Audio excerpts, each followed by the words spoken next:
내가 좋아지는 것, 그건 마음이 좋아지는 것입니다. 마음이 좋을 때 여러분 좋은 사람이에요.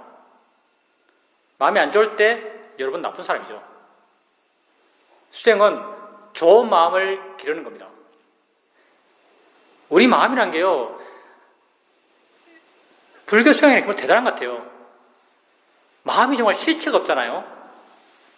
법은 뭐 있는 듯 없는 게 법이잖아요. 한문으로 좀 이상해서 이런 성질을 아마 진공묘유라고 표현했겠죠. 있는 듯 없는 듯 한 게 법이에요. 진공, 진짜 아무것도 없는데 근데 완전히 없는 건 아니네. 마음의 작용, 우리는 아는 건 있어요. 무슨 어제 친구랑 사온 생각, 아들 생각, 보이는 산, 보이는 나무, 이런 관념들이 있죠. 그렇지만 그런 관념이 있게 한 실제, 그 가운데도 마음, 내가 나라고 믿는, 요즘 얼마나 과학이 발달했어요. 인간에 대한 탐구도 정말 과거 어느 때와 비교할 수 없이 깊이 이루어지고 있죠. 근데 인간 스스로가 믿는 자기의 본질은요, 마음이거든요. 세상에 이렇게 하면 마음이 좋아집니다라고 제시하는 게 어떤 게 있을까요? 세상에 이렇게 하면 마음이 좋아집니다. 힐링이 사실 마음이 좋아진 거잖아요. 향기 맡으면 마음이 좋아져요. 이것도 뭐 있죠? 이거 딴 것 아니에요. 향기 맡으면 마음이 좋아지니까 이게 아로마 세라피인지 그게 있는 거예요. 이 신뢰할 만하나요? 세상에서 이렇게 하면 마음이 좋아져요. 우리 인간에게, 우리 인간 하면 좀 광범위해 보이지만요. 이건 딴 것 아니고요. 여러분 자신이에요. 내게 제일 중요한 건 마음입니다. 내가 나라고 믿는 것, 마음이에요. 내가 괴롭다고 느끼는 것은 마음이 괴로워서 괴로운 거예요. 내가 즐겁다고 느끼는 것은 마음이 즐거워서 즐거운 거예요. 내가 나에 대해서 뿌듯한 것도 마음이 뿌듯하니까 뿌듯한 거예요. 내가 나에 대해서 기뻐하는 것도 마음이 기쁘니까 기뻐하는 거예요. 다 마음이잖아요. 세상에서도 이렇게 하면 마음이 좋아져요 라고 제시하는 게 있긴 있어요. 요즘은 정말 우리 닮은 것까지 나왔어요. 우리 지금 하고 있는 거 닮은 거. 심리학에서 하는 거 있죠. MBSR 같은 이런 것들. 그건 우리가 똑같아요, 거의. 근데 세상 사람들이 이렇게 하면 마음이 좋아져요 라고 하는 것들 정말 신뢰할 게 못 됩니다. 그럴 수도 있고 안 그럴 수도 있죠. 엄청난 불확실성을 갖고 하는 그런 방법밖에 세상에 없어요. 근데 불교란 게 있죠. 어떻게 부처님이 2500년 전에 이렇게 만들었는지 모르겠어요. 부처님이 만든 수행법, 딴 것 아니에요. 마음이 좋아지는 법이에요. 마음이 행복해지는 법. 우리는 사실 마음을 잘 몰라요. 부처님은 아시겠죠. 마음이 요래요래해서 요래요래 하니까 요래요래 변한다. 이건 거의 붓다의 지혜에서 가능한 일이에요. 우리는 이건 모르죠. 우리는 그냥 하니까 되더라 이거죠. 우리 수준이 그거예요. 우리는 그냥 하니까 되더라. 부처님이 하니까에서 어떻게 하는 것이 여기에 해당한다는 걸 붓다께서 말씀하신 거죠. 너의 현재를 알아라. 너의 현재. 엉덩이 느껴 있으면 느낌이 따르고, 손에 느껴 있으면 느낌이 따르고, 새소리 있으면 소리 따르고, 바람소리 있으면 소리 따르고. 정말 신기하게도 우리는 그 메커니즘을 모르겠지만 정말 신기하게도 이렇게 있다고 알고 해나가다 보면요, 마음이 점점점 좋아져요. 자꾸 해나가다 보면 마음이 점점점 기뻐져요. 또 해나가다 보면 마음이 점점점 충만해져요. 점점 내가 나 자신에 대해서 자신감이 생겨나요. 왜? 내가 나에 대해서 만족하니까. 그게 신심이죠. 내가 나에 대해서 만족하니까. 그렇게 돼요. 부탁해서 어떻게 이 방법을 발견했는지는 정말 대단한 거죠. 우리가 부처님을 그렇게 위대하다고 말하는 거죠. 이 길을 발견하셨기 때문에요. 그 이전은 없었어요. 여러분, 부타에 대한 신심이 있습니까? 진짜요. 부타에 대한 신심은요, 만만한 게 아닙니다. 경제로 나와요. 부타에 대한 신심이 확고하면 다음 생에 절대 지옥에 떨어지지 않는다. 부타를 믿습니까? 믿는다고 말하는 사람들 다음에 절대 지옥 안 가요. 지옥을 안 갈 게 보장돼 있죠. 부타에 대한 신심이 있다면. 부타에 대한 신심, 이게 만만한 게 아니죠. 부처님이 지금 우리에게 주는 영향은요, 부처님 죽었거든요. 부처님 죽었어요. 없어요. 부처님이 주는 영향은요, 그분의 가르침만이 영향을 줘요. 붓다를 믿는다는 건 곧 그분의 가르침을 믿는 거죠. 그분의 가르침이 가르친 그 자체를 고개예요? 아니에요. 내게 좋은 변화를 가져오니까 고개한 거죠. 근데 부처님의 가르침은 어떻게 하라는 거예요. 하는 방법을 이야기하고 있죠. 여러분이 부처님 가르침의 실정성, 그 유용성을 스스로 확인을 해야죠. 수행해서 정말 이렇게 하니까 이렇게 되네. 정말 이렇게 하니까 마음이 좋아지네. 정말 이렇게 하니까 마음이 기뻐지네. 라는 것을 스스로 확인했을 때 이라 지혜잖아요. 그렇게 지혜가 생겼을 때, 지혜가 자신을 변화시켰을 때 그 방법을 우리에게 가르쳐주신 붓다에 대한 신심이 생기는 거예요. 당연히 이렇게 신심이 생긴 사람은 죽는 순간에도 그런 신심이 있는 사람은 딴 것 아니에요. 붓다에 대한 신심이 죽는 순간에 있는 사람은요, 법에 대한 이해가 죽는 순간에 있는 사람이에요. 당연히 그러니까 그런 사람들은 지옥 갈 일이 없죠. 여러분에게 이런 방법이 제시됐어요. 붓다께서 제시한 겁니다. 정말 내 마음을 좋게 갈 수 있는 방법. 이게 특별한 사람이 하나요. 부처님 당기 때 사람들이 얼마나 무식했을까요? 글자 아는 사람이 몇 명 됐을까요?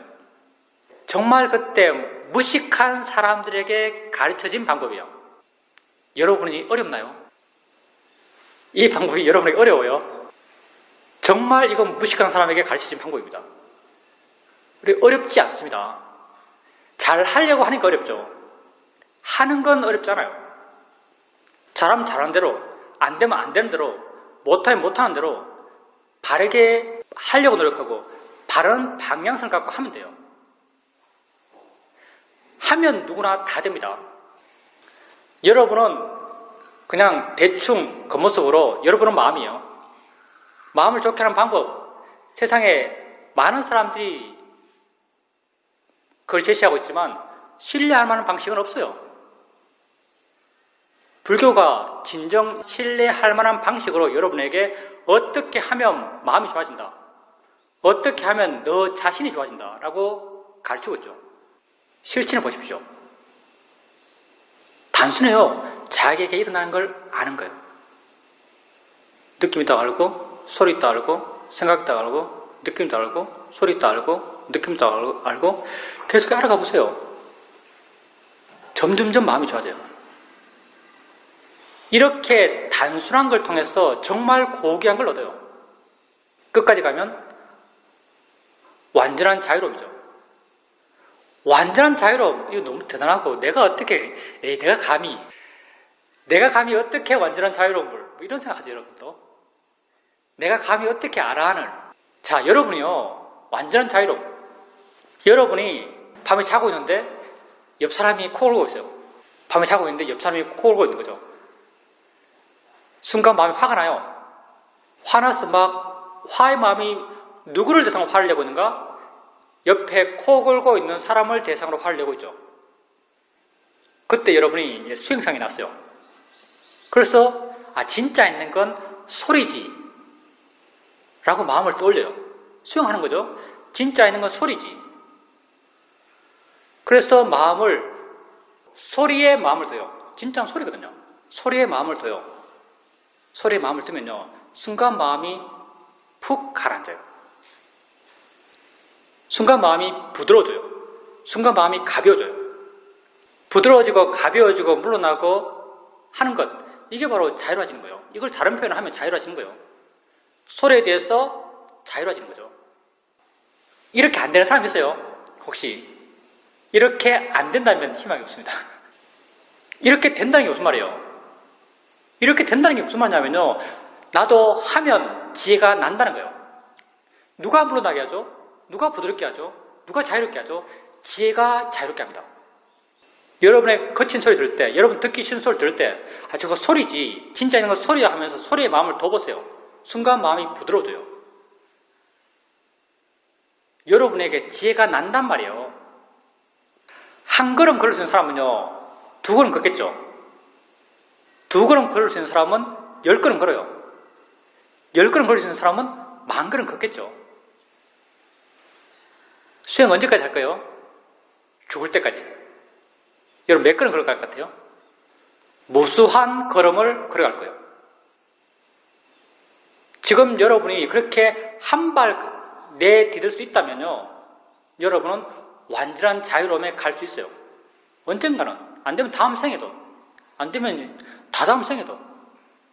존재의 가치가 이거밖에 없는데요, 사실은요. 존재의 가치. 만약 삼사라 윤회가 있다면, 윤회하는 존재가 윤회해요. 31개 세상에서 밑에 축색, 악이, 지옥, 수라, 사악처, 인간, 위로천상, 욕계천상, 색계천상, 무색계천상 31개요. 윤회해요. 31개 세상에서 왔다 갔다 하는 게 이게 윤회예요. 31개 세상에서 왔다 갔다 하는 거 여기서 뭘 구할 거예요?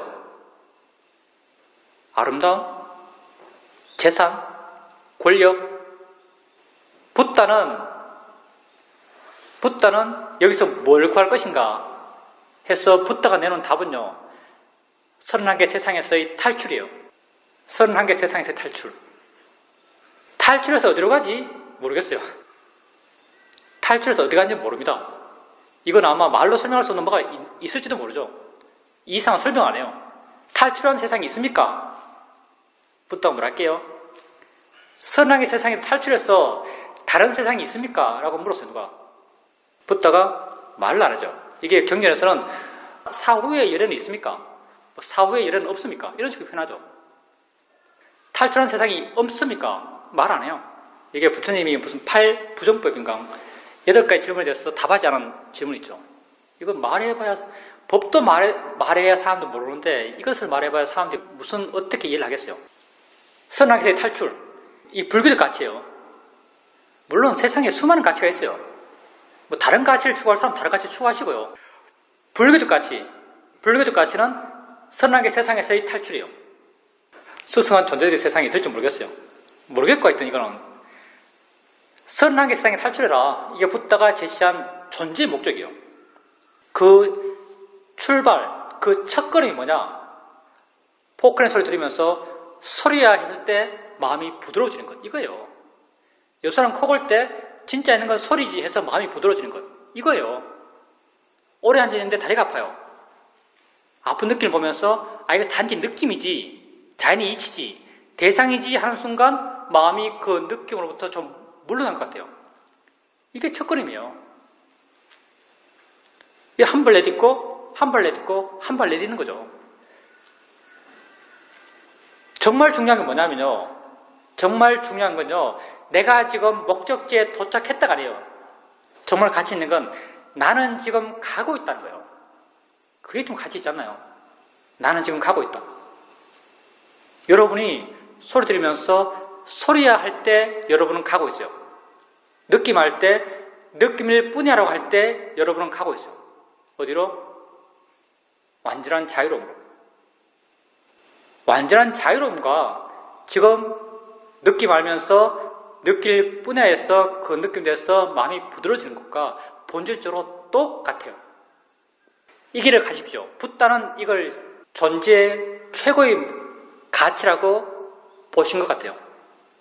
그래서 우리가 저 뒤에 좀 황금을 입혀서 세우고 있죠, 저기. 우리가 조성한 거 아닙니다. 오늘 저 창고에 있던 걸 우리가 빌려온 거예요. 우리 이런 거 안 하죠. 아마 그거 못 구했으면 없었을 거예요, 우리 부처님. 창고에 있었는데 왜 있었냐면 원래 조성했다가 사람들이 작으니까 신심이 안 나요. 더 큰 거, 더 번쩍한 거, 더 화려한 부처님 모신다고 창고에 계셨어. 그래서 우리가 얼른 빌려온 게 아니죠. 얻어왔죠. 자유로움의 길. 멀지 않습니다. 여러분이 할 수 있는 거예요. 왜? 정말 우리가 너무나 어리석었어요. 내게 제일 좋고 하려면 할 수 있고 그런데도 안 해요. 왜? 바보거든요. 한번 생각해 보세요. 정말 가치 있고 정말 보람 있고 정말 나를 향상시키고 이거 어려운가? 어렵지도 않아요. 하려고 하면 할 수도 있어요. 왜? 지금 여러분이 엉덩이 느낌 알려면 엉덩이 느낌 알 수 있으니까 할 수 있는 거죠. 할 수 있고 어렵지 않고 결과는 최고인데 안 해요. 여러분 하시고요. 다른 많은 사람들 이야기하는 겁니다. 이 길을 가십시오. 어렵지 않습니다. 천리길도 한 걸음부터. 이것도 정말 명언이죠. 우리하고 케이스가 똑같은 말이에요. 천리길도 한 걸음부터. 존재, 가장 고귀한 존재는 어떤 존재인가에서 문답을 한 게 있어요. 기구에게 어느 날 이렇게 묻죠. 생명이 있는 것에 있어서, 모든 생명이 있는 것에 있어서 가장 귀한 것이 뭐겠느냐라고 물어요. 비구는 답을 못하죠. 비구들은 다 바보예요, 보통. 문답에서. 비구들은 거의 답을 못해요. 그러니까 답을 못하니까 부처님께서 생명이 있는 것에 있어서 가장 귀한 것은 인간으로 태어나는 것이다. 여러분 이거 패스한 거예요. 생명이 있는 것에 있어서 가장 귀한 것, 가장 희우한 것은 인간으로 태어난 것이다. 왜? 인간으로 태어난 게요. 정말 많은 기회가 주어지기 때문에요. 우리 저 개 보세요. 제 복도를 어떻게 짓겠어요? 제가 좋은 마음을 어떻게 개발하겠어요, 제가. 지만 보면 뛰어가서 잡으려고 그러는데. 지 본능이 그렇게 센데. 인간이란 게요, 정말 많은 기회가 보장된 존재입니다. 하늘나라 천인들, 몸이 미세해서요, 별로 아프지도 않아요, 이 사람들은. 아파서 죽는 게 아니에요. 잘 살아가다가 어느 순간 사라져버려요. 하늘나라 천인들이 죽는 건요, 아프다, 병들었다, 죽겠네 죽는 게 아니에요. 잘 놀다가 어느 순간 퍽 사라져버려요. 이 사람들은 화생이죠, 화생. 퍽 나타나고 퍽 사라져요. 그걸 화생이라고 하죠. 퍽 나타났다 퍽 사라져요, 이 사람들은. 그러니까 몸도 안 아픈데요, 삶의 문제를 느끼겠어요. 항상 즐거운데요, 삶의 문제를 느끼겠어요. 하늘나라 천인들에게 있어서도 기회는 인간보다 작습니다. 그래서 인간으로 태어난 것, 이걸 굉장히 귀한 것이다 이렇게 말해요. 인간으로 태어난 존재에게 있어서 가장 귀한 것이 뭘까라고 물어요. 비구들은 답을 못하죠. 인간으로 태어난 것에 있어서 가장 귀한 것, 그건 바른 법을 만나는 것이다 이렇게 말하죠. 세상에 수많은 이렇게 하면 행복해져라는 방법이 있어요. 정말 궁극까지 행복해질 수 있는 방법이 뭐가 있을까요? 우리의 지식이 한계가 있다고 그럴까 모르겠지만 우리가 하는 방법 빼고 또 있을까요? 잘 모르겠어요. 있을 수도 있겠죠. 바른 법은요, 딴 것 아니에요. 행복해지기 위한 법이에요.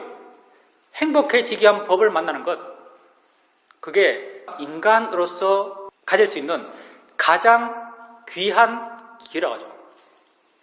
그러면 바른 법을 만난 사람에게 있어서 가장 귀한 것은 뭘까라고 물어요. 또 비구들은 답을 못해요. 바른 법을 만난 사람, 행복해질 수 있는 방법을 들은 사람, 여러분 들었어요. 내가 아까 1시간 동안 이야기했거든요. 다 들었죠, 여러분? 그걸 다른 표현으로 행복해지기 위한 가장 바른 방법이에요. 이렇게 행복해지기 위한 가장 바른 방법을 들은 사람에게 있어서 가장 귀한 것은 뭘까? 붓다가 답하죠. 그 바른 법을 실천하는 것이다 이렇게 말해요. 다시 말하면요, 바른 법을 듣는 사람은 많아요. 한 번씩 스쳐가요. 아마 수행한다는 사람들, 이 수행 만나고 저 수행 만나는 사람들, 물론 다 모든 수행을 알지 못하고 내 지혜가 폭이 넓지 못했어. 우리가 하는 수행 빼고 다른 수행이 과연 올라라는 데서 굉장히 나는 의심이 많아요. 아마 이 수행 저 수행 기웃기웃 하는 사람들 지나가면서 다 한 번씩 시험의 수행을 접해봤을 거예요. 책도 읽어보고. 그래도 그렇게 접해서 그걸 실천하는 사람은요, 아주 귀해요. 그렇게 바른 법을 실천하는 사람에게 있어서 가장 귀한 것은 뭘까라고 붓다가 또 물어요. 그러면 비구들은 답 못하죠. 붓다는 뭐라고 답하시는가? 바른 법을 실천하면서 거기에서 기쁨을 찾는 것. 그런 사람이 가장 귀한 존재다 이렇게 말해요. 바른 법을 실천하면서 기쁨을 찾는 것, 이게 뭐냐면요, 옆에 누가 자고 있는데 코 골아요. 순간 저 소리지 하면서 마음을 소리둬요. 순간 마음이 가벼워지고 부드러워지고 물러나고 자유롭게 느껴져요. 그때 내 마음에 느낌이 생겨나요. 좋다라는 느낌이 생겨나요. 이거 정말 계속 해야겠네라는 생각이 들어요. 이게 기쁨이죠. 수행해서 지혜가 작용하면서 생겨난 기쁨이요. 바른 법을 실천하는 사람에게서 가장 귀한 것, 이게 바로 바른 법을 실천하면서 기쁨을 찾는 자. 그러면 바른 법을 실천하면서 거기에서 기쁨을 찾는 자 가운데 가장 귀한 존재는 누굴까요? 그런 사람 없습니다. 이게 마지막이에요. 바른 법을 실천하면서 거기에서 기쁨을 찾는 자. 이게 붓다가 보는 가장 뛰어난 존재의 모습이에요. 바른 법을 실천하면서 거기에서 기쁨을 찾는 자. 딴 것 아니에요. 아픈 느낌 보면서 대상이에라고 하는 순간 마음이 좀 물러나요. 물러나는 마음의 변화를 보면서 좋다라는 느낌을 가질 때, 그렇게 그 사람은 바른 법을 실천하면서 기쁨을 찾는 자죠. 물론 우리 수준이란 게요, 우리 마음이란 게 올라갔다 내려갔다 올라갔다 내려갔다요. 기쁨을 찾았을 때 최고의 존재, 번뇌에 빠졌을 때 최악의 존재, 왔다리 갔다리 하죠. 근데 여러분이 바른 법을 실천하면요, 그때 순간순간은 등락이 아주 심하죠. 근데 이 단위를 1년, 10년, 20년 이렇게 보면요, 여러분이 바른 법을 실천하고 있다면 여러분의 존재 수준은 계속 상향할 겁니다. 이렇게. 그때는 등락하겠지만 그게 가장 가치 있는 존재의 모습이에요. 그 모습을 우리가 어디에서 찾을까요? 여러분에게서 찾는 거죠. 딴 데 있나요? 여러분에게서 찾을 수 있는 모습입니다. 바른 법을 실천하면서 거기서 기쁨을 찾는 것. 기쁨이 돼서 부처님이 어느 날 탁발 가요. 사와띠에 탁발 가는 거죠. 혼자 가요. 탁발 가는데 사와띠를 도시를 한 바퀴 돌았어요. 한 바퀴 돌아서 나오는데 아무도 붓다에게 공양을 안 줘요. 우리는 부처님 저렇게 위신력 있고 휘황찬란하고 복덕을 부족하신 분이 발음만 열면 모든 사람이 달려들어서 공양을 할 것 같죠. 근데 붓다는 인간입니다. 한계에 있는 인간이죠. 인간으로서의 한계를 붓다는 그대로 다 갖고 있어요. 밥을 하나도 못 얻어요.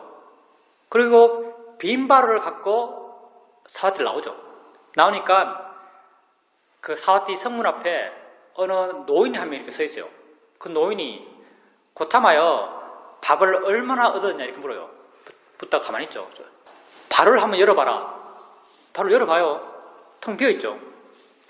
그러니까 이제 이 할아버지가 하는 말이 다시 한번 사와띠에 들어가 봐라. 이번에 들어가면 많은 사람들이 너에게 공양을 올릴 것이다. 이렇게 말해요. 무슨 말이냐면 붓다 마음에 욕심, 집착을 일으키려고 하는 거죠. 부처님 보기에 저 사람 누구지? 뭔데 저런 걸 하지? 하고 관심을 기울여 봤어요. 보니까 걔가 말하죠, 말아. 붓다의 지혜는요, 일체지라고 그래요, 일체지. 이것도 인간의 지혜예요. 하느님의 지혜는 뭐죠? 전지전능이죠. 붓다의 지혜는 일체지, 일체지. 지혜 종류가 달라요. 누가 더 뛰어난 지혜일까요? 예, 당연히 하나님의 지혜가 훨씬 뛰어납니다. 왜? 이건 한계 없는 지혜니까. 이건 의지 없는 지혜예요. 좀 생각해보면 좀 복잡해지는데 의지 없는 지혜도 과연 지혜일까라는 생각이 들어요. 붓다의 지혜는 어떤 지혜인가? 붓다의 지혜는 인간의 지혜예요. 인간의 지혜가 어떤 의미에서 이게 인간의 지혜냐면요, 붓다의 지혜는요, 알려고 하는 마음을 내야 알아지는 지혜예요. 알려고 하는 마음을 내야 알아지는 지혜. 그러니까 알려고 하는 마음을 냈을 때 장애 없이 모든 것을 알 수 있는 지혜가 붓다의 지혜예요. 하느님의 지혜는 알려는 마음을 낼 필요 없이 그냥 다 알아지는 지혜죠. 근데 생각해보면 마음을 내지 않고 다 알아진다? 이게 지혜일까? 라는 생각을 해볼 수 있어요. 그러니까 이것도 부처님이 제가 누군데 저런 말을 하지라고 관심을 기울이니까 제가 말하구나라고 알아요. 그래서 그때 붓다가 마라에게 이렇게 말합니다. 너 마라구나. 마라야, 붓다는 음식을 먹고 살지 않는다. 붓다는 기쁨을 먹고 산다 이렇게 말해요. 붓다는 기쁨을 먹고 산다. 똑같은 거죠. 가장 고귀한 존재를 설명할 때 바른 법을 실천하면서 거기에서 기쁨을 찾는 자, 똑같은 의미의 기쁨이에요. 수행하십시오. 수행은 여러분의 어떤 조건도 요구하지 않습니다. 지금 여러분이면 충분해요. 여러분이 더 건강할 필요도 없고요. 더 젊어질 필요도 없고요. 더 많은 것을 가질 필요도 없고요. 지금 여러분이면 충분합니다. 나 혼자서 내 안에서 내 스스로 할 수 있는 거예요. 자기를 이해하고 자기를 알아가고 마음이 좋아지고 거기서 기쁨이 생겨날 겁니다. 가장 멋진 존재가 되는 거예요. 여러분 스스로를 정말 멋지게 만들고 싶지 않습니까? 난 멋진 자신이 되고 싶어요. 그렇게 스스로 만족하는, 스스로 기뻐하는 자신이 될 수 있습니다. 붓다의 가르침을 통해서, 수행을 통해서. 오늘 제 모두 본문은 여기서 끝내고 여러분 수행한 이야기를 듣겠습니다. 질문입니다. 코로나 덕분에 수행하는 것이 더 좋아졌습니다. 스님 본문을 들으면서 삶과 수행이 하나가 아니라면 수행은 의미가 없다라고 생각했었습니다. 그렇게 생각했지만 과연 정말 그렇게 될 수 있을까라는 생각을 항상 하고 있었습니다. 요즘은 원래처럼 알아차림 없이 말하고 행동할 때 몸이 깜짝깜짝 놀란다라는 것을 알게 됩니다. 자책인가라고 알아봤는데 알고 보니까 실제 내가 대다수의 시간 동안 알아차림을 하고 있었는데 알아차림이 없었을 때 마음이 놀란다는 것을 알게 되었습니다. 그렇게 알아차림 없이 말하고 행동하고 난 뒤에는 스스로 그렇게 말하지 말았어야 했구나, 그렇게 행동하지 말았어야 했구나라는 것을 스스로 알게 됩니다. 근데 그게 이제 몸에서 생긴 건 아니겠죠, 당연히. 마음에서 생긴 건데 그 마음에 생긴 것이 몸의 느낌으로 보살님에게 알아듣겠죠. 마음이 놀랐겠죠.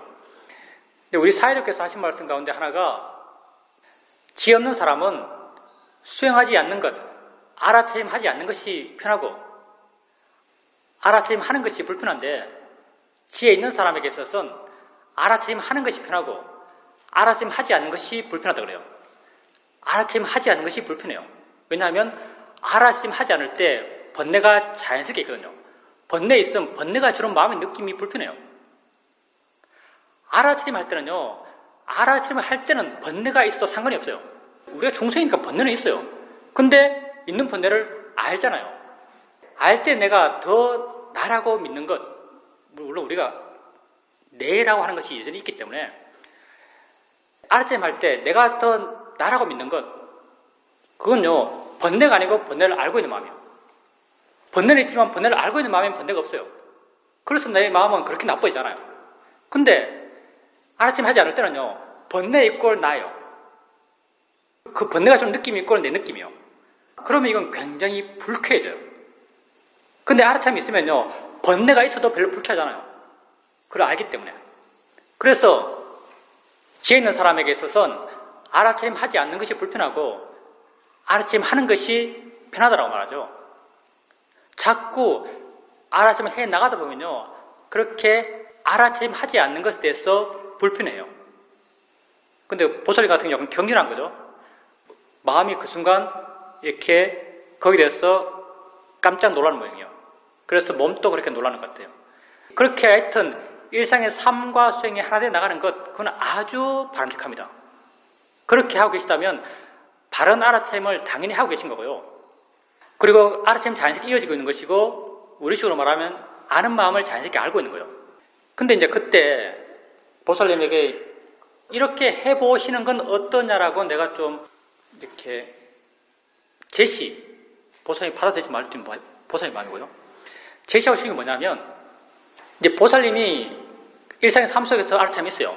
알아참이 이어진다면은 보살님은 뭐 특정한 걸 알려는 마음이 없이 그냥 마음을 자기에게 두고 자연스럽게 살고 있을 거예요. 삶도 자연스럽게 갈 것이고 수행도 자연스럽게 갈 거예요. 자연스러움 속에서 이게 하나가 될 수 있는 거죠. 그때 상태, 그때 마음은 특정 대상을 알지 않지만 실제 마음은 뭔가를 보고 있죠. 뭔가를 향하고 있어요. 사실 그게 향하고 있는 게 우리는 마음이라고 그래요. 그걸 아는 마음이라고 그러죠. 근데 그걸 아는 마음이라고 하지만요, 아는 마음인 것도 맞지만요, 그게 아는 마음이다라는 것은 그렇게 명료하진 않아요. 아는 마음인 건 맞지만 그게 아는 마음이다라는 건 그렇게 명료하진 않아요. 그래서 보살님이 자연스럽게 이렇게 일상의 삶 속에서 수행해 나갈 때 가끔 한 번씩 아는 거지 라고 체크를 해볼 필요가 있어요. 자꾸 마음을요, 우리 마음이라는 것은요, 이쪽으로 계속 기울려 하면 그쪽으로 기울여져요. 그러니까 작용과 성질 쪽으로, 뭘 하는 것 쪽으로 계속 마음을 기울여 주셔야 돼요. 자연스럽게 알아가다가 여유가 있을 때 아는 거지, 마음이지, 뭘 하는 거지, 그렇게 작용과 성질의 부분에 있어서 한번 이렇게 체크를 해주세요. 그럼 순간 이게 마음이 안다라고 또 이해될 거예요. 그런 일을 한번 확인하시고 또 일상의 삶 속에서 그렇게 자연스럽게 수행해 가시고 또 한번 이걸 확인하시고 또 수행해 가시고 해나가다 보면요, 그렇게 부드럽게 알아가면서 뭘 한다라는 아주 가벼운 이해, 뭐가 뭘 하고 있다, 말로 표현하기 좀 애매하지만요, 내가 지금 이 소리 듣고 저거 보고 있고 이 느낌 느끼고 이 생각하고 있지만 그것들을 대상으로 뭐가 뭐 하고 있다는 얕은 느낌, 얕다는 것은 이게 지혜 깊이 얕은 게 아니고요, 가벼워서 얕다고 말해요. 아주 가벼운 지혜의 존재감, 뭐가 뭐 하고 있다는 가벼운 지혜의 존재감을 느끼면서 자연스럽게 삶과 함께 돼요. 그러니까 지금 그렇게 자연스럽게 살아가실 때 가끔 한 번씩 작용이지 마음이 하는 거지, 이 부분을 한 번씩 일깨워주는 것, 그게 도움이 되지 않을까라고 생각합니다. 우리가 번뇌가 있는 이상 완벽한 알아참이 이어지면 안 될 거예요. 놓치는 게 당연하고요. 놓쳤을 때 마음의 느낌이 안 좋기 때문에 보살님이 그렇게 놀라실 거예요. 뭐 놀란데 놀라고요. 또 돌아와서 하면 됩니다. 그렇게 자연스럽게 해나가시면 돼요. 그렇게 일상의 삶 속에서 자연스러운 알아차림, 자연스러운 알아차리면은요, 또 자연스럽게 지혜도 존재해요. 지혜 없이 그렇게 할 수가 없거든요. 그렇다 보면은 당연히 보살님은 알아지는 것으로부터 마음은 많이 자유로워요. 이 자유로운 게 근데 이게 애매한 게 뭐냐면요, 옛날보다 내가 얼마나 자유로워졌어 이거 절대 몰라요. 내가 하는 건 현재밖에 없거든요. 어떤 측면에서 보면 지혜는 분명히 있지만 생각해보면 옛날보다 좋아졌어요. 근데 느낌상은 옛날과 크게 다르게 안 느껴져요. 지혜 있는 현재도 옛날과 별로 안 다르게 느껴져요. 왜냐하면 내가 하는 건 현재뿐이니까. 지혜가 만약에, 지혜라는 게 참 애매했어요. 참 지혜라는 게 진짜 특이해요. 지혜는 생겨났어, 좋아지지만 그 좋아진 상태에 집착하잖아요. 무슨 말이냐면은 만약에 지혜가 나고 마음이 좋아진 상태에서 좋다라고 계속 느낀다면, 내가 이전보다 좋아졌어라고 좋아졌어라는 것을 계속 느낀다면 여기는 욕심이 개입할 수밖에 없어요. 왜 지혜가 만드는 상태에서 욕심이 개입하지 않는가? 좋아진 걸 모르거든요. 왜냐하면 좋아진 그게 현재니까. 그냥 그렇게 사는 거예요. 그래서 어떤 측면에서 우리가 욕심 있는 우리, 중생의 우리는요, 정말 10원 있다가 100원 되면 와 10배 늘었어, 뿌듯하죠. 100원에서 1000원 되면 또 10배 늘었어, 뿌듯해요. 이렇게 그 증가가 확인되는 것, 여기에서 보람을 느끼죠. 여기서 가치를 느껴요. 수행에서 지혜는요, 이런 맥락이 아니에요. 분명히 생각해보면 옛날에 몰랐던 걸 지금 알아요. 근데 지금 이렇게 안 것을 내가 옛날보다 10배야 라고 느끼질 않아요. 지금 알아서 지금 된 상태를요, 그냥 이게 나의 현재라고 느껴요. 그리고 지가 더 늘어나도 그냥 현재일 거예요. 그래서 수다방이 돼도 그냥 현재일 거예요. 그러니까 수행에서 내가 잘났으라고 말하는 사람은요, 정말 수행을 못한 사람이라고 생각해요. 내 지혜가 얼마나 뛰어나라고 말하는 사람, 그 사람은 정말 못난 수행자라고 생각해요. 정말 바른 지혜가 생겨나서 자기를 바르게 바꾸면요, 바뀌어진 자기는 그냥 보통이에요. 남들은 어떻게 판단할지 모르겠지만 자기 자신에겐 그냥 보통이에요. 그래서 이런 맥락에서 사회도가 하는 말이 있어요. 뭐라고 말하냐면, 남들은 나를 사회도라고 부르지만 나는 한 번도 나 자신을 사회도라고 생각해 본 적이 없다. 당연하죠. 진짜 지혜가 난 사람은요, 이렇게 생각할 수밖에 없어요. 같은 맥락에서, 같은 맥락 맞아요. 나도 여러분 말할 때 가르친다는 말 절대 안 써요. 이런 말 쓸 수가 없어요. 가르친다는 말. 수영을 가르친다 이런 표현 난 내 인터넷에서 거의 못 들어봤을 거예요. 수영을 함께 이야기한다, 뭐 법을 함께 이야기한다 이런 말 하죠. 수영에 대해서 이야기한다 이런 표현 쓰죠. 왜냐하면 가르친다는 표현에 대해서 굉장히 거부감이 있거든요. 이것 또한 같은 맥락에서 나타난 당연한 결과라고 생각해요. 그래서 수영에 있던 사람들이 내가 스승이야, 내가 가르쳐, 내가 지도자야, 그런 생각을 정말 스스로 한다면 그 정말 수준 낮은 사람이죠, 사실. 티처로서. 그러니까 보살님 상태는 많이 좋아졌어요. 자꾸 하다 보면요, 좋아진 상태가 또 별 것 아니기 때문에 거기서 어떤 나태함이 생길 수 있어요. 그 때문에 내가 이야기하는 거예요. 수행을 통해서 지혜가 생겨나고 지혜를 통해서 마음이 좋아지고 마음이 더 고통이 줄었지만 이게 또 그 순간 보통이에요. 그러다 보니까 나태함이 슬슬 끼어들 수 있는 거죠. 우린 현재뿐이에요. 과거와 비교할 게 아니에요. 지금 좋은 것 그게 다죠. 그러니까 지금 하고 있는 것처럼 그렇게 계속해 가십시오. 하실 말씀 있는 분 하시고요. 안 하고 싶으신 분 안 해도 됩니다. 우린 자유로운 법회죠. 인터뷰 때문에 스트레스 받을 필요 전혀 없습니다. 질문입니다. 아까 초도 본문에서 하신 말씀인데, 수행에서 대상이란 나 자신을 말한다라고 말씀하셨습니다. 그 말이 굉장히 마음에 와 닿았습니다. 같은 맥락에서 대상이란 바로 알미다라고 해도 바른 수행적 견해입니까? 안다는 것도 나 자신이죠. 나 자신이 포함되는 한 부분이죠. 아는 마음의 일어남, 아는 마음의 작용, 그것 또한 내게 있는 수많은 어떤 작용들, 일어남들 가운데 하나죠. 그러니까 안다는 것을 대상으로 한다 해서 그렇게 표현한다면 그것 또한 당연히 맞는 말이죠. 질문입니다. 본문을 통해서 수행의 대상이란 알아지는 것이다라고 이해하고 있었기 때문에 그런 말씀을 드린 것입니다. 알아지는 것 또한 내 자신이지만 아는 쪽도 내 자신이죠. 연기의 양축이잖아요. 이 전체가 다 나죠. 나의 존재, 물론 나의 존재라는 표현 자체가 그렇게 완벽하지 않지만 알아지는 것도 나의 존재 일부고 아는 쪽도 나의 존재 일부죠. 그러니까 어느 쪽을 보더라도 나 자신을 보는 거죠. 질문입니다. 법회에 참석하러 오다 보면 운전을 하게 되는데 운전을 하면서 부딪히는 것들이 많습니다. 오늘 같은 경우도 뒤에 차가 내 차에 아주 가깝게 붙었는데 순간 마음이 긴장하면서 표현하자면 가슴이 이렇게 쫄아드는 느낌이 있었습니다. 그런 느낌이 있었을 때 순간 아주 갑자기 여러 가지가 일어나는데 내가 그런 번뇌의 마음이 일어나기 전 직접 마음을 알지 못했다는 걸 알게 되었습니다. 보상이라고 하면 좀 이상하지만 만약 내가 그런 번뇌가 일어나기 전의 마음을 알아차림할 수 있었다면 그렇게 괴로운 마음이 생기지 않지 않았을까라고 생각되었습니다.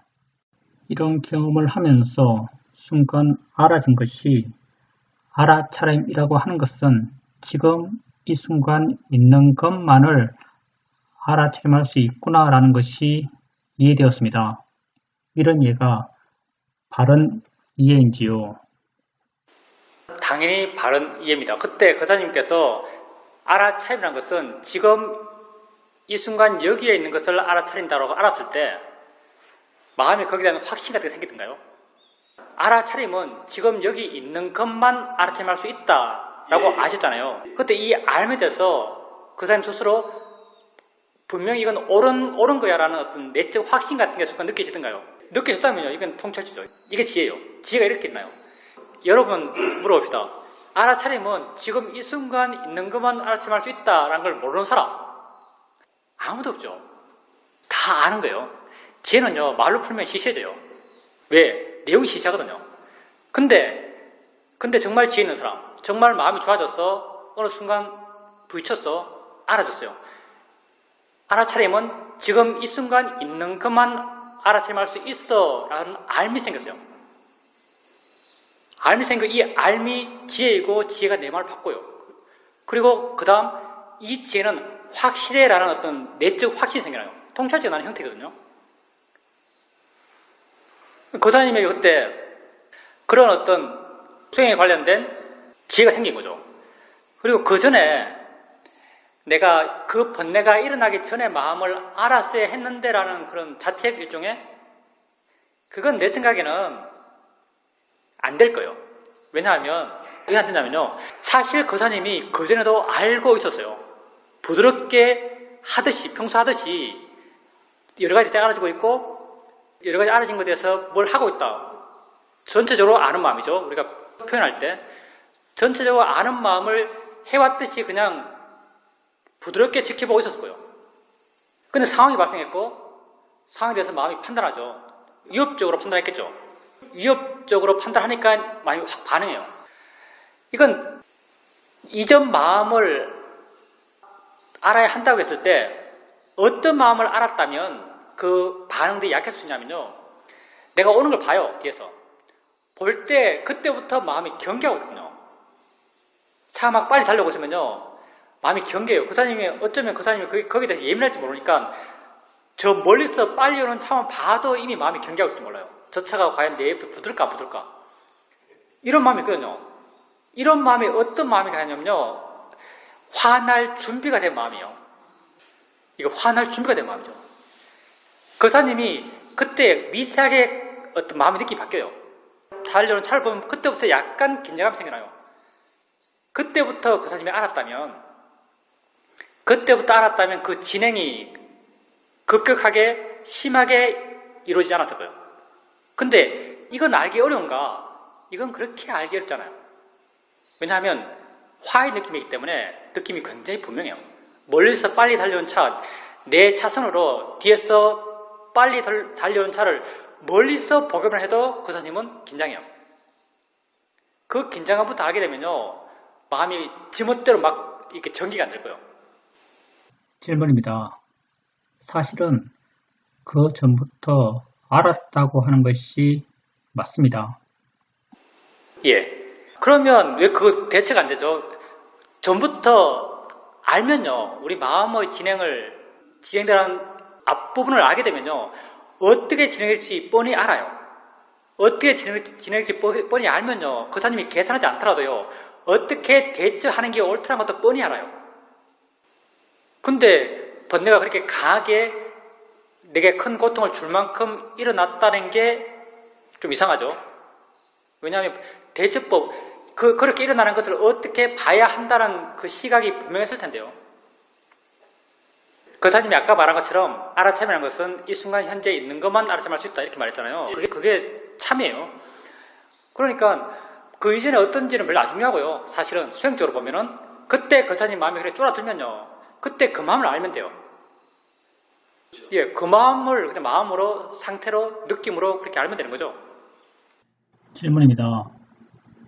사전에 번뇌가 일어났던, 화가 일어났던 그건 아무런 문제가 아니고 내가 지금 알 수 있는 것은 지금 현재 있는 것뿐이다라고 알아졌을 때 마음이 환해졌다는 것을 말씀드리고 싶었습니다.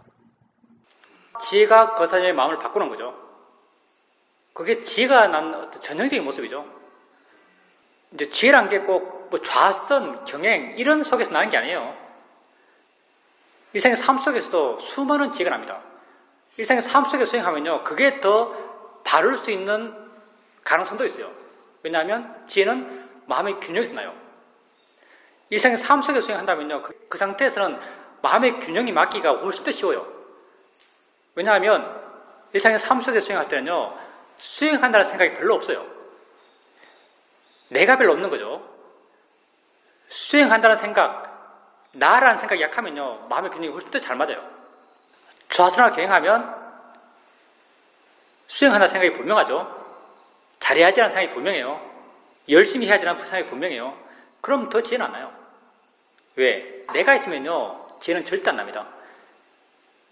일상의 삶에서의 수행 굉장히 중요합니다. 질문입니다. 지금 이전에 일어난 것에 대해서는 전혀 고려할 필요가 없다는 것에 대한 이해가 분명히 생겼던 것 같습니다. 그런 이해가 생기다 보니까요, 우리는 과거의 나에 대해서 굉장히 관용적이에요. 미지로 화냈든, 남에게 욕을 했든, 남에게 못된 짓을 했든, 그때는 그래서 그랬지, 그랬거든요. 그때는 마음의 조건이 그래서 그랬어요. 지금 나만 상관이 없어요. 지금 나는 지금 내 할 바를 하면 되죠. 지금 내가 잘하면 지금 내가 좋은 거예요. 과거에 내가 아무리 나빴더라도 지금 내가 나빠지잖아요. 그러니까 과거에 내가 나빴던 것에 대해서 지금 나는 별 신경 안 써요. 물론 뭐 사회적 책임 같은 건 지겠죠.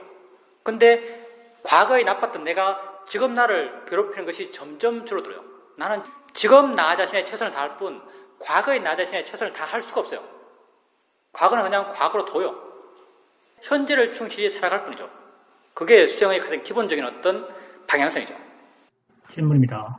알아차림을 할 때 알아차림을 하는 자가 있다, 보는 자가 있다라고 알아차림하는 경향이 있습니다. 이렇게 해도 괜찮은가요? 아니, 그렇게 하지 마세요. 보는 내가 있구나, 이게요. 그것 사실 마음이에요. 예를 들어서 우리 수행을 모형화시키면 별로 안 좋지만 억지로 모형화시키는 거예요. 모형화시키면 대상이 있어요. 소리, 느낌들이죠. 대상이 있어요. 대상을 우리가 알기 위해서는 대상과 함께 있는 마음이 필요해요. 이걸 우리는 아는 마음을 이름 붙이고 있죠. 대상을 맨 처음 인지하는 마음이요. 아는 마음. 그리고 이렇게 알아차리는 마음, 보는 마음, 와칭 마인드, 어비저브 마인드, 보는 마음이요. 그 사람이 확인한다는 게 즉 보는 마음 쪽이거든요. 지켜보고 있는, 내가 나라고 쉽게 믿는, 지켜오는 마음을 확인하는 거잖아요. 우리가 기본적으로 수행할 때요, 자기도 모르게 이런 모형, 이런 기본 모형을요, 믿어요, 우리가. 예를 들어서 뭘 보면은, 첫째, 보여진 것이 맨 처음 있고, 보여진 것과 함께 보는 마음, 눈에서의 아는 마음이죠. 보는 마음이 있고, 그 뒤에 지켜보는 마음이 있다고 이렇게 모형을 믿어요. 모형을 믿거든, 우리가요. 그리고 이 믿음이요, 알게 모르게 우리 마음을 제약해요. 아는 마음과 보는 마음 가운데 뭐가 더 쉬울까요? 보기가. 앞에 있는 게 보기 쉬울까요? 뒤에 있는 게 보기 쉬울까요? 앞에 있는 게 보기 쉽죠. 보는 마음은 뒤에 있다고 내가 믿기 때문에 정말 어렵게 봐요, 보려면. 힘줘서 어렵게 봐요. 아는 마음은 앞에 있다고 믿기 때문에 힘을 안 줘요. 사실은 마음은 위치가 없어요. 앞뒤가 없어요. 그렇지만 우리 마음이 그렇게 믿기 때문에 우리 수행도 이 믿음이 제약해요. 뒤에 있는 거 보려면요, 애씀이 들어가요. 자연스럽게. 그럼 뭐 오토매틱이죠. 아는 마음은 앞에 있다고 생각하기 때문에 그냥 쳐다보면 있다고 생각하기 때문에 애를 안 써요. 둘 다 마음이지만요, 둘 다 마음이지만 좀 더 나의 개입 없이 좀 더 쉽게 이해할 수 있는 대상, 이건 앞에 있는 마음이에요. 내가 앞에 있다고 믿는 마음. 그래서 지켜보고 있는 나, 이걸 우리는 보는 마음이라고 이름 붙이고 있어요. 보는 마음을 확인하는 것도 마음을 보는 거예요. 본다라고 이해하면 그것도 마음의 작용이죠. 근데 이것을 내가 뒤에 있다고 믿기 때문에 난 힘들게 봐요. 아는 마음은 내가 앞에 있다고 믿기 때문에 편안하게 봐요. 편안하게 볼 수 있는 대상, 그게 바르게 볼 수 있는 대상이에요. 힘들게 볼 때 누가 힘든가? 내가 힘들어요. 이게 에고거든요. 나예요. 바른 수행 상태가 되기 상대적으로 힘들어요. 그래서 그 사님에게 보는 마음 보려고는 하지 말았으면 좋겠다고 생각해요. 아는 마음을 하세요. 아는 마음이 뭐냐면 대상과 그냥 함께 있는 마음이요. 소리 있으면 소리 지 혼자 있는데 이걸 내가 어떻게 듣겠어요? 소리와 뭐가 함께 있으니까 듣죠. 이걸 우리는 듣는 마음이라고 불러요. 이런 붙이기를. 이걸 보편적으로는 통칭해서 귀의 아는 마음이죠. 귀의 아는 마음, 듣는 마음, 이식 다 같은 말이에요. 이 마음은 앞에 있다 믿기 때문에 훨씬 더 편안하게 쉽게 힘주지 않고 이해할 수 있어요. 그래서 이 마음을 보기를 원하고요. 그리고 우리가 신념처를 한다 그래요. 그래서 신념처 한다고 하니까 사람들이 마음을 봐야 한다라고 일종의 강박을 느끼는 것 같아요. 약하지만 신념처 한다니까 마음 이야기 많이 해요. 근데 마음은 나중에 되는 거고요. 이건 실제는 법이고요. 실제는 법은 마음이 좋아져서 이해하는 거예요. 우선 이렇게 마음을 이야기한 사전 단계, 그게 뭐냐면 알아차림을 통해서 마음을 좋게 나가는 것, 이게 필요해요. 이 과정이 아주 중요해요. 사실은요. 알아차림을 통해서 마음이 좋아져가는 것. 그럼 거사님이 이 수행한 지 오래 안 됐잖아요. 그리고 다른 수행도 워낙 오래 하셔가지고 그 옛날 수행했던 패턴을 쉽게 버리기 어려울 거예요. 사실은요. 그래서 내가 생각하기에는 그 사람이 지금 마음 쪽을 신경 쓰지 말고요. 대상 쪽, 알아차림하는 것. 알아차림을 어떻게 하면 가볍게 할 수 있을까? 알아차림을 어떻게 하면 새롭게 나타나는 대상에 대해서 부드럽게 할 수 있을까? 어떻게 더 많은 대상을 알 수 있을까? 어떻게 더 빨리 알 수 있을까? 그렇게 알아차림을 좀 더 자유롭고 좀 더 가볍게 좀 더 부드럽게 해나갈 수 있을까를 고민하는 것이 지금 현실적으로 그 사람의 수행에 도움되지 않을까 생각해요. 그 잘 되세요. 우선 일어나는 것에 대해서요. 이름 붙이지 마세요. 뭐 에고가 따라붙는 것이 아니고 한다면은 생각이 일어나는 거죠.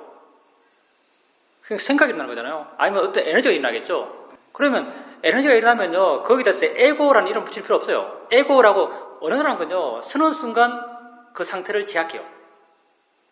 언어는 쓰는 순간 이 언어가 갖는 고유한 스펙트럼이 있어서 그걸로만 그 대상을 보게 만들어요. 그러니까 말 쓰지 마세요. 그냥 그 사람에게 알아진 그대로 그게 있다고 알면 돼요. 뭘 하니까 그 사람이 에고라는 이름 붙였잖아요. 뭘 하는 거 그게 알아진 거거든요. 뭘 하는 그게 알아지면 뭘 하는 그걸 그대로 받아들이면 돼요. 뭘 하는 게 있네? 라고 알면 돼요.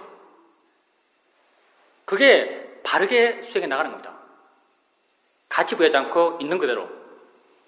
좌선할 때, 예를 들어 좌선 잘 될 때, 수행에서는 못 될 때 얘기할 필요 없어요. 좌선 잘 될 때, 좌선할 때 알아차림이 어떠세요? 뭘 어떻게 보고 계세요? 질문입니다. 여러 가지 대상들이 파노라마처럼 알아집니다. 가끔은 동시에 알아지는 것 같기도 합니다. 그게 파노라마예요. 파노라마는 실제 이렇게 약간 율동이 있는 거잖아요. 좋습니다. 파노라마도 좋아요. 파노라마라는 것은 적어도 최소한 아주 부드럽게 대상들이 빨리빨리 넘어간단 말이잖아요. 대상들이 빨리빨리 부드럽게 넘어간단 말이죠. 계속 그렇게 해보세요. 우선 그걸 계속 해나가는 것. 그렇게 해서 파노라마가 정지할 때까지 해보세요. 파노라마는 일종의 간격이 있어요. 작은 동료들이 계속 있는 거예요. 작은 동료가 뭐냐면 사마디가 약한 거죠. 근데 나중 되면요. 마음은 정말 가만히 있어요. 가만히 있고 대상들은 있기만 해요. 그 사람이 약하게나마 나타나면 조금 마음이 이쪽으로 가고 나타나면 조금 마음이 이쪽으로 가고 빠르고 부드럽게 넘어가긴 하지만 나타나면 조금 움직이고 나타나면 조금 움직이고 하니까 이게 파노라마처럼 느껴지지 않을까 생각해요. 그냥 익숙해지면요. 가만히 있는데 이것들이 자기들 나름대로 그냥 있어요. 있고 소리 있고 느낌 있고 생각 있고 그냥 있어요. 이렇게.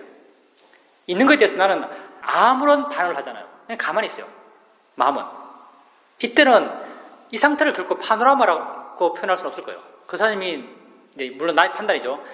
파노라마라고 표현한 건 어떤 대상들을 알 때 마음의 변화가 있기 때문에 파노라마라고 말하지 않을까 생각해요. 마음의 변화가 없을 때까지 해보세요. 그리고 그렇게 해나가다가 마음의 힘이 좀 좋다고 느끼면요. 뒤에 보고 있는 마음, 에고를 확인하지 말고요. 파노라마 어떤 대상을 아는 거잖아요. 이 대상 알고 저 대상 알고 대상들이 알아져요. 대상들이 알아질 때 대상을 아는가라고 물어보세요. 약간 목적지향적이긴 하지만요. 이 방향이 가장 빠른 것 같아요. 알아진 대상을 향해서 아는가라고 물어보세요. 알아진 대상을 알고 있다는 것이 마음에 확인되는지 마음에 이해되는지를 확인해 보십시오. 이게 아는 마음을 확인하는 거예요. 아는 마음이 정말 좋은 대상입니다. 왜냐하면 나라는 생각이 별로 안 붙어요. 그사님 말씀한 에고, 지켜보는 마음, 이건 나 같아요. 그래서 바르게 못 봐요. 근데 대성과 함께 있는 마음, 소리 있으면 소리와 함께 있고, 느낌이 있으면 내가 에너지 하나도 안 쓰는데도 느낌이 있으면 이미 느낌과 함께 있어요. 생각이 있으면 이미 생각과 함께 있는 거죠.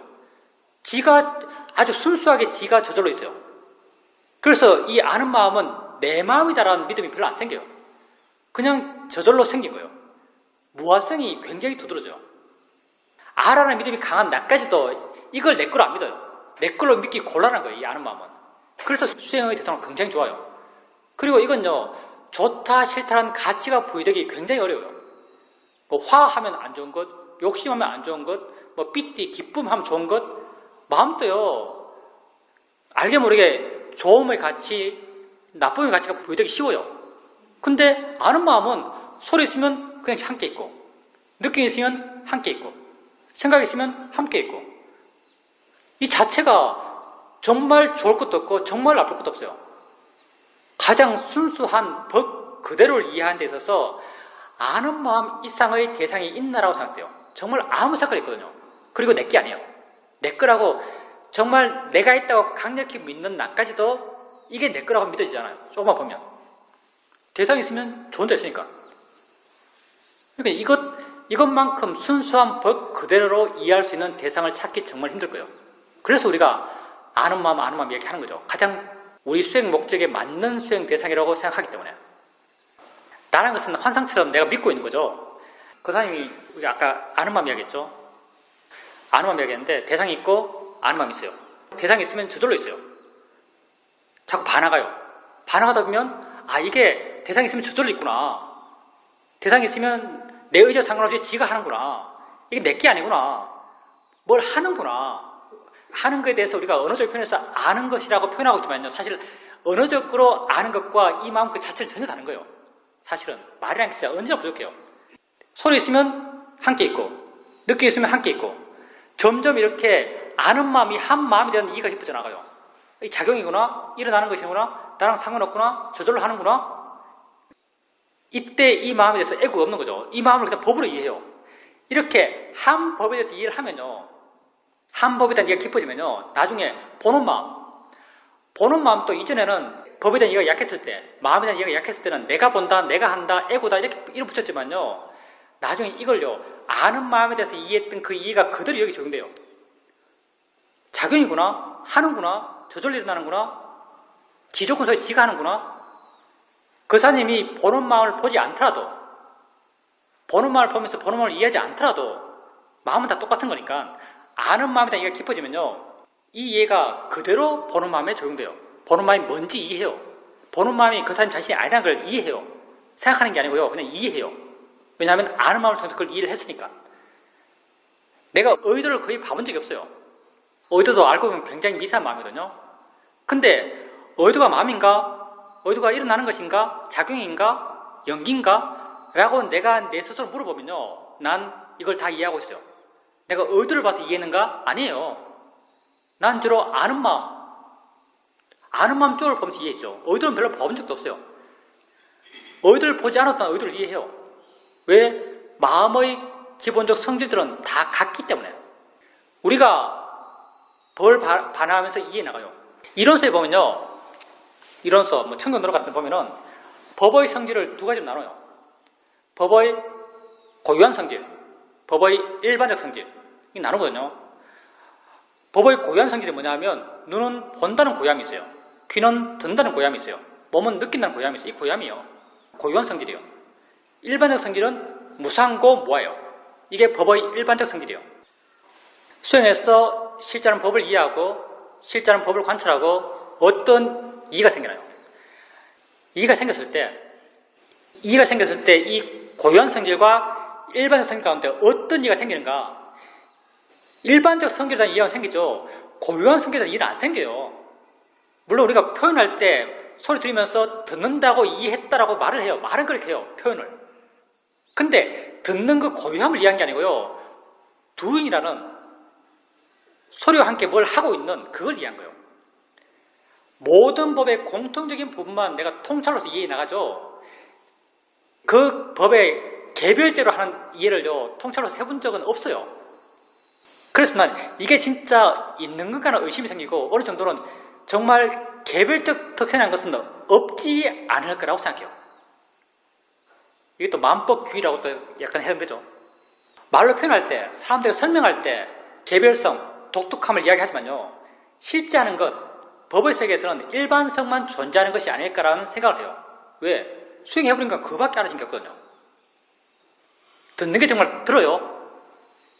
보는 게 정말 봐요. 보는 것, 듣는 걸 개별적으로 말하는데 소리 있으면 정말 귀가 듣나요? 눈이 정말 봐요. 보험이란 게 실제 하는 거예요. 그냥 대상에 반응할 뿐이지. 보여진 것에서 반응하고 들려진 것에서 반응하고 있어요. 이 반응하는 걸 갖고 우리는 듣는다, 본다라는 개별성을 부여하고 있어요.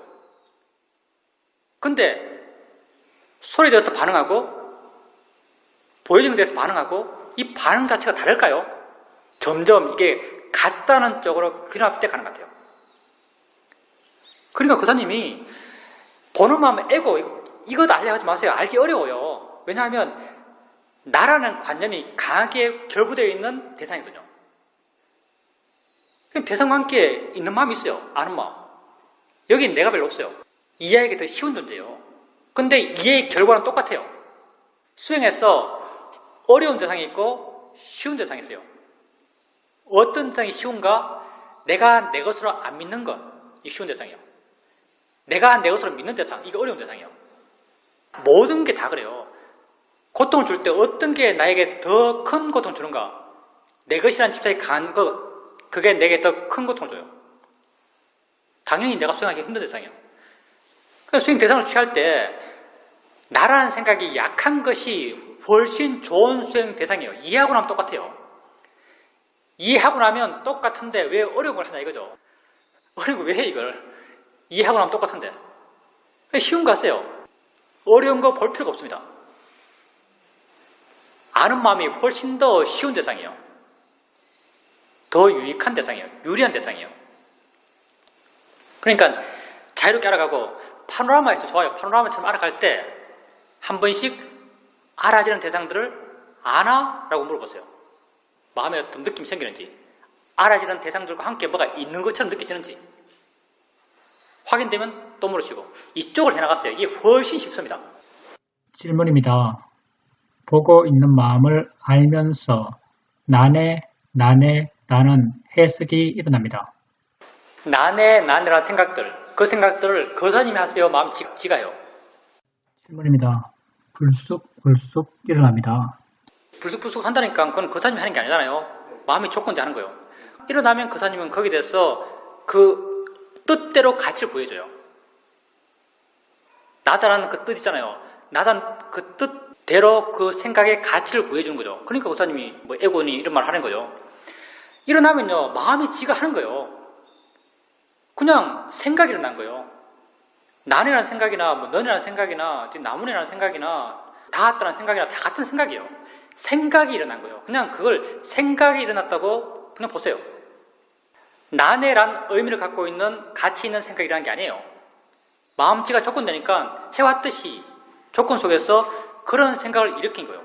그냥 그게 단지 일어났을 뿐이에요. 그걸 단지 생각으로 하세요. 단지 생각을 하시고 가벼워지고 물러나고 그것에서 가치가 줄어들고 가치가 줄어들면요, 그런 생각을 일으켰던 마음의 조건도 변해갈 겁니다. 단지 생각이에요. 그냥 마음을 봐야지 하고 마음을 보면요, 다 가짜만 봐요. 만들어낸 마음을 봐요. 대상과 함께 있는 마음은요, 굉장히 오류 가능성이 별로 없어요. 왜냐하면 모양도 없고 색깔도 없고 위치도 없고 그 작용성만 두드러지거든요. 소리 있으면 소리와 함께 있는 마음, 느낌이 있으면 느낌과 함께 있는 마음. 마음을 이해 나갈 때 대상과 함께 있는 마음을 이해 나가려 하세요. 그걸 우리는 아는 마음이라고 이름 붙이고 있습니다. 이름만 아는 마음이에요. 질문입니다. 저번 시간에 내 의지 없이 알아갈 때 자연스럽게 여러 가지 대상들이 알아질 때 좀 멈춰 있는 것 같고 굳어 있는 것 같더라고. 대상들이 알아질 때 그걸 작용이다, 성질이다, 마음이다 하는 것이라는 방향으로 봐보라고 스님께서 말씀하셨습니다. 그렇게 관심을 가지니까 그런 방향으로 이해가 되었습니다. 그런 이해가 되니까 수행하는 것이 훨씬 더 자연스러워졌습니다. 이렇게 작용과 성질의 방향으로 알아가다 보니까 전체적인 것이 일체다라는 그런 느낌이 들었습니다. 보는 작용, 아는 작용, 이건 구분할 필요 없고요. 그냥 사실 우리가 말을 본다, 안다고 표현하지만요. 내가 이해할 때 이해의 대상은 보는 것도 아니고 아는 것도 아니에요. 그냥 뭐가 있어요. 뭐가 뭘 하고 있는 거죠, 사실은요. 뭐가 뭘 하고 있는 거잖아요. 뭐가 뭘 하고 있으면요. 그냥 뭐가 뭘 하고 있는 걸로 이해하면 돼요. 거기서 본다는 의미를 부여할 필요도 없고, 뭐 안다는 의미를 부여할 필요도 없어요. 그냥 뭐가 뭘 하고 있다고 알면 돼요. 그리고 이제 거사님이 그렇게 작용성에 관심을 두니까 수행이 부드러워진 것은 당연해요. 왜냐하면 옛날에 그냥 덩어리채로 그냥 존재를 느낄 때, 있음을 느낄 때잖아요. 사실 그때는 약간의 사마사적 경향이 있거든요.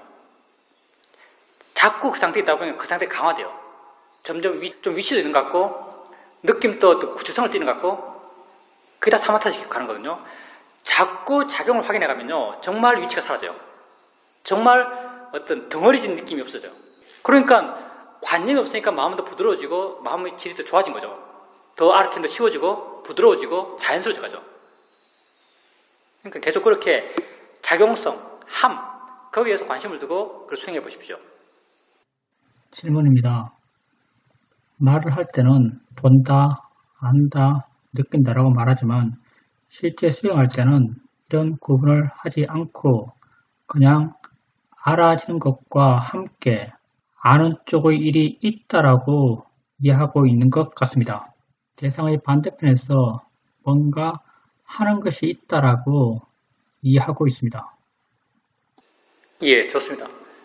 그 마음 쪽이잖아요. 마음 쪽의 작용성이 이해되면요. 자꾸 그 이해를 계속 키워보십시오. 자꾸 키워가다 보면요. 자연스럽게 대상 쪽의 작용성도 이해될 겁니다. 대상도 뭘 하고 있는 거거든요. 그리고 둘이 함께 이해되면서 사실 이게 앞뒤가 없는데요. 마음의 작용성을 이해하는 것과 동시에 대상 쪽의 작용성이 이해돼요. 순서를 이렇게 쭉 펴서 말하자면요. 실제 수행에서는 똑같이 일어나요. 마음의 작용성을 이해하는 순간 대상의 작용성도 이미 이해됐어요. 왜냐하면 마음의 작용성은 대상의 작용성을 부인하고 대상의 작용성이 없이 마음의 작용성이 있을 수가 없어요. 대상이 마음을 규정하는 것이고요. 마음이 대상을 규정하는 거예요. 한쪽을 아는 순간 이쪽도 이미 알아졌어요. 사실은요. 근데 풀어서 설명하면 마음 쪽에 대한 이해가 깊어지면 대상 쪽에 대한 이해가 깊어지고 그리고 자연스럽게 이 둘이 함께 있으면 또 이해돼요. 연기가 이해되는 거죠. 연기. 함께 있음. 그런 이해들이 계속해서 생겨갈 겁니다. 거사님이 노력을 해야 될 것은 마음 쪽의 작용성을 확인하는 것. 그 이후에 다른 것들은요. 저절로 되어나가요. 질문입니다. 옛날에 제가 인터뷰 할 때도 스님께서 보는 마음을 보는 것보다 아는 마음을 이해하는 것이 더 낫다라고 말씀하셨습니다. 그 말을 듣고 아는 마음을 이해해 가다 보니까 훨씬 더 수행이 부드러워졌고 수행이 쉬워졌습니다.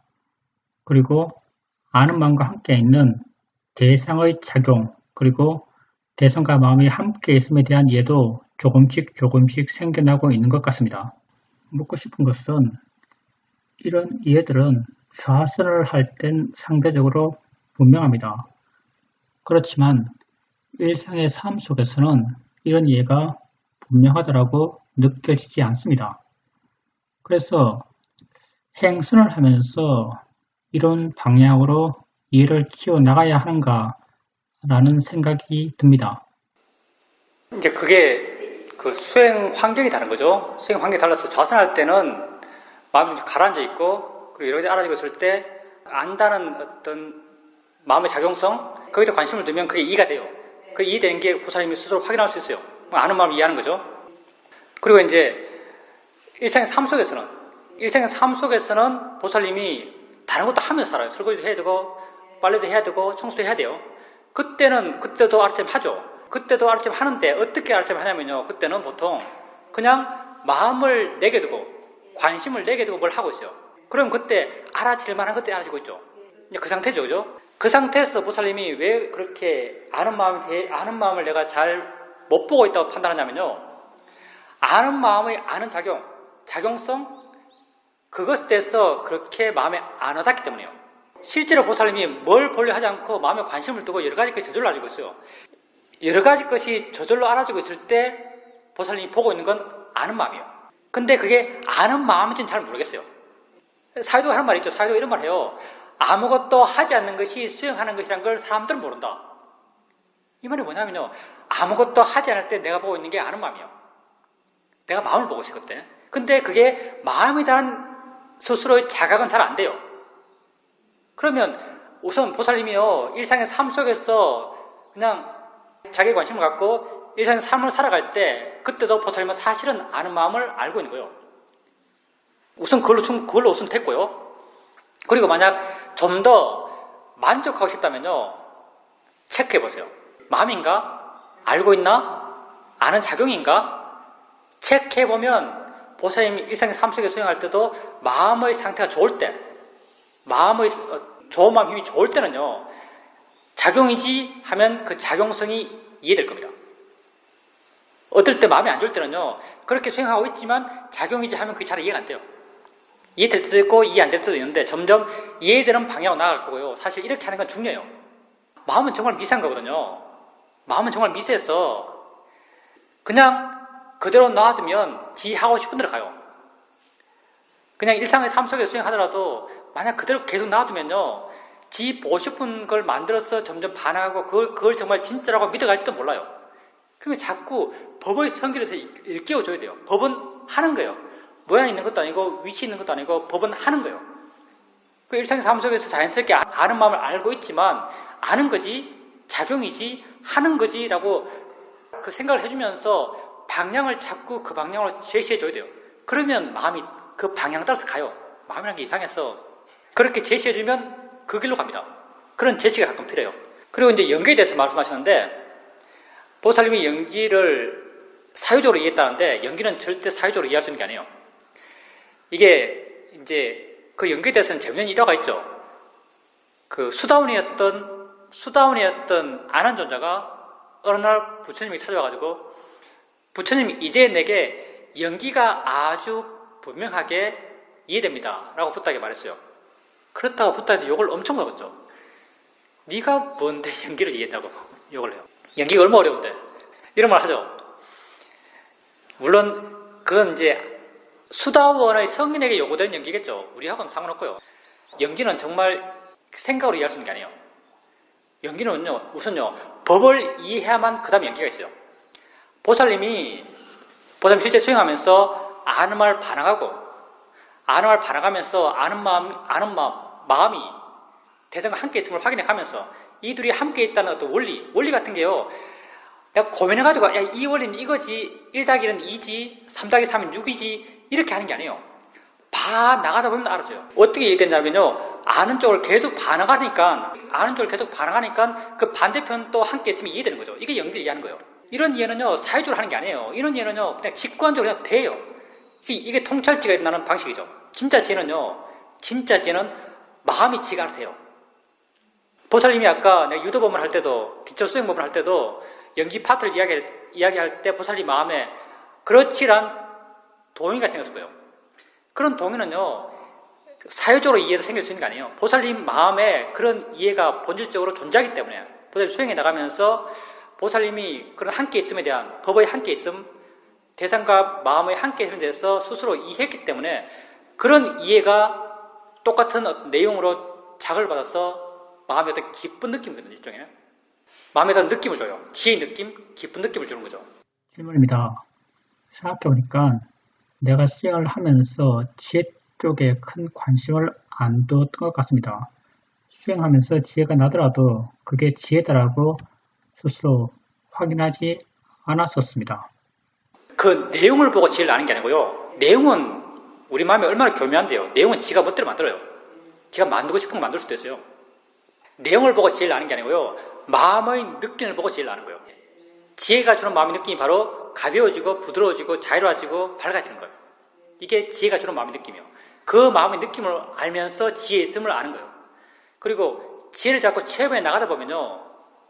처음에는 그렇게 마음이 변해도 지혜가 있어도 있는 줄 모르지만 나중에는 아주 미세한 지혜가 있더라도 지혜 있다는 걸 알아요. 그 느낌에 익숙해지거든요. 질문입니다.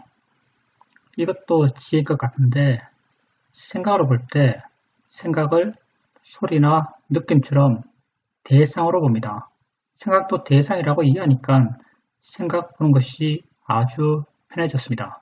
편하다는 말을 별로 안 좋아하죠. 왜냐하면 편하다는 말은 정적인 상태를 이야기하고 있잖아요. 우리는 동적인 변화를 요구해요. 왜냐하면 뭐 하는 거니까 모든 게 doing이에요. 법도 doing이고요. 지혜도 doing이고 뭘 하는 거예요. 하는 게 변화죠. 그래서 보살님께서 이제 생각이 일어나고 있고 생각을 알아요. 그때 바른 마음을 일으키죠. 생각도 대상이지 생각일 뿐이지 라고 바른 마음을 일으켰을 때 수행하는 마음이 어떤 식으로 변하는가. 물러나는 걸로 가벼워지는 걸로 부드러워지는 걸로 변했잖아요. 물러나는 마음의 느낌, 부드러워지는 마음의 느낌, 가벼워지는 마음의 느낌, 이게 지혜의 느낌이에요. 아는 마음에 알듯이요. 지혜는 이것해요. 지혜의 마음에 하는 일이 이거예요. 이 느낌을 느끼면서 지혜 있다고 하는 거예요. 그러니까 그때 그렇게 가벼워지고 부드러워지는 느낌이 생각에 대해서 가벼워지고 부드러워지는 느낌을 느꼈다면 그건 지혜가 일어나서 마음을 그렇게 변화시킨 겁니다. 질문입니다. 알아지는 것을 알아갈 때 알아지는 것으로부터 거리감이 느껴지기도 하지만 옛날에는 여러 가지 것이 뭉쳐 있듯이 알아졌지만 지금은 각각 다 해체된 듯이 느껴집니다. 예, 해체된다면 좋은 일이죠. 근데 아마도 이전에 뭉쳐있을 때는 거사님의 노력으로 그걸 보려고 했기 때문에 그렇지 않을까 싶어요. 마음의 에너지로서 그걸 봐서 그렇게 뭉쳐있지 않았을까 추측하고요. 지금 그런 에너지가 줄고 애씀이 줄고 노력이 줄다 보니까 그냥 있는 그대로 그냥 있죠. 지가 있어요. 그냥 사실 떨어졌다는 것도 표현이고요. 지가 그냥 있어요. 느낌은 느낌도 지가 있고요. 소리는 소리도 지가 있고요. 뭐 떨어졌는지 붙었는지 말할 필요도 없이 그냥 원래 지가 있는 거예요. 원래 지가 있는 대로 알기 때문에 이제 거사님이 느낌상 떨어져 있다고 느끼는 거죠. 그리고 이제 거리감이 있다. 거리감이 있는 건 좋아요. 근데 거리감이 왜 생겼는가 중요하죠. 사실은 수행에서 항상 중요한 건 원인이거든요. 거리감을 두려고 할 필요는 없어요. 수행은요. 이것도 사이도 말을 빌려, 사이도가 내보다 권위가 있으니까 사이도 말을 빌려오면 수행은 어떤 마음으로 해야 되는가? 수행은 이해하려고 하는 마음으로 해야 된다. 이렇게 말해요. 이해하려는 마음으로 해야 된다. 대상을 봐요. 느낌을 봐요. 느낌을 이해하려는 마음으로 해요. 그리고 느낌이 이해됐어요. 느낌일 뿐이다. 마음의 작용이다. 이런 게 이해됐어요. 이해되면 물러나요. 그러니까 물러나는 게 결과예요. 이걸 추구할 게 아니라는 거죠. 내 말은. 이건 바르게 했을 때 자연스럽게 결과고요. 추구해야 될 것은 이해하려는 걸 추구해야 돼요. 생각하면서 생각이 마음인가? 라고 이해하려고 그러고 소리 알면서 정말 내가 아는 게 포크레인이 아니고 소리인가? 소리일 뿐인가? 라고 이해하려고 그러고 이게 이해되면 물러나요. 지혜가 물러나게 하는 거죠. 그러니까 이해하려고 해야지 물러나려 하면 안 돼요. 이건 억지로 만드는 거죠. 마음 상태를. 결과를 바라면 안 되죠. 과정을 충실하게 하셔야 돼요.